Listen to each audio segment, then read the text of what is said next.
मीरपुर नाम के शहर में तेजस अपनी पत्नी नीरू के साथ रहता था। पति पत्नी दोनों ही नौकरी करते थे। एक दिन तेजस गांव अपनी माँ के पास फोन करता है। हेलो, प्रणाम माँ। जीते रहो माँ, तुम दादी बनने वाली हो हैं? अरे वाह, ठीक है बेटा, मैं कल ही आती हूँ।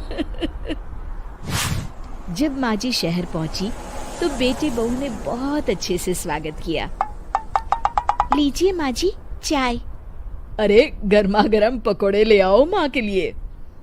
नीरू रसोई में गई और 2 मिनट में ही पकोड़े ले आई। जी ये लीजिए। बहू जादू से बनाए हैं क्या? अभी तो रसोई में गई थी। यम्मी। माँ जी, शीला रसोई में पकोड़े तल रही है, मैं बस लेकर आई। हे भगवान, मेरा धर्म भ्रष्ट कर दिया तूने। अब तो गंगा जल से शुद्धिकरण करना होगा। दूसरे दिन, माँ जी मैंने नाश्ता बना दिया है, ऑफिस जा रही हूँ।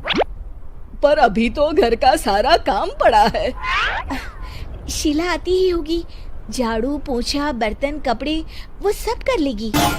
हमारे जमाने में घर का सारा काम हम ही करते थे। जी माँ जी, आप बहुत होशियार हैं, मैं घर ऑफिस दोनों नहीं संभाल पाती।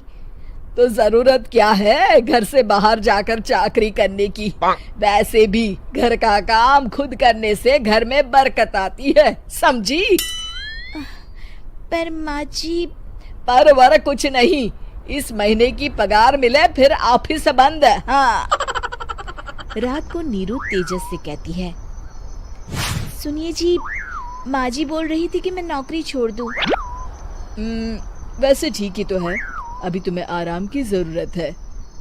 फिर भी आराम कहाँ, शीला को छुड़ाने के लिए बोल रही थी। तो अब 24 घंटे में इतना काम तो कर ही सकती हो। पर जॉब पसंद है मुझे, घर पर मन नहीं लगेगा। अगले दिन जब दोनों ऑफिस के लिए निकल रहे थे, मेरी तो कोई कीमत ही नहीं है इस घर में।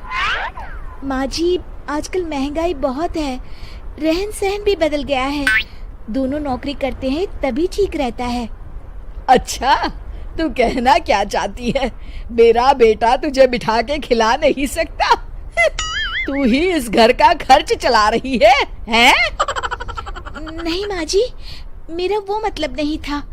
मतलब खूब समझती हूँ, ये बाल धूप में सफेद नहीं किए मैंने। हाँ। अब तो ये रोज का काम हो गया था। तेजस भी रोज की झिकझिक से परेशान हो गया था। एक दिन उसने कहा, नीरू, वैसे भी तुम्हें मैटरनिटी लीव मिलने वाली है, तो अभी से ही छुट्टी ले लो। पर क्या, मेरी सैलरी अच्छी खासी है। आखिर नीरू ने रिजाइन कर दिया। जब बच्चा हुआ तो घर में सब बहुत खुश हुए। कुछ दिनों बाद तेजस फाइल देख रहा था। क्या हुआ तेजस, कुछ परेशान लग रहे हो? हाँ, वो हमारी जितनी सेविंग्स थी वो तो हॉस्पिटल में और छठी के फंक्शन में खत्म हो गई है नीरू। और अभी वैसे मंदी चल रही है तो मैं बोल रही थी कल मुन्ना को हेपेटाइटिस का टीका लगवाना है। नीरू, क्या पोस्टपोन नहीं कर सकते? नहीं जी, बिल्कुल नहीं। अब तेजस को समझ में आ रहा था कि उससे गलती हुई है। पैसों की कमी का असर घर के माहौल पर भी पड़ रहा था। अगले दिन, बेटा मेरा चश्मा और ये दवाइयाँ ले आना, पर्चा देते हुए माँ जी ने कहा। जी। तेजस, मुन्ना के लिए दूध का डिब्बा और डायपर भी ले आना, और ये किराने के सामान की लिस्ट है, इसे भी लाना है। तेजस गुस्से में लिस्ट मरोड़कर फेंकता है और चिल्लाता है, पैसे क्या पेड़ पर उगते हैं? ये ले आना, वो ले आना। अरे पर ये जरूरत का सामान ही है।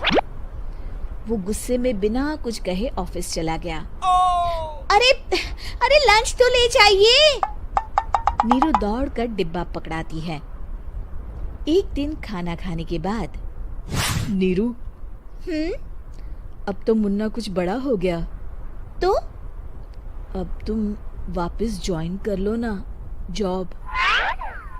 पर इस रिसेशन में जॉब मिलना बहुत मुश्किल है।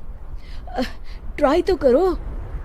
फिर मुन्ना, माँ जी है ना, और एक फुल टाइम मेड भी लगा लेंगे। पर माँ जी, उन्हें तो पसंद नहीं।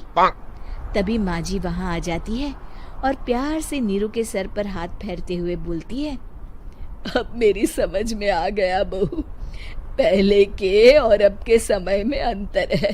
तुम काम शुरू करो, मुन्ना की जिम्मेदारी मेरी।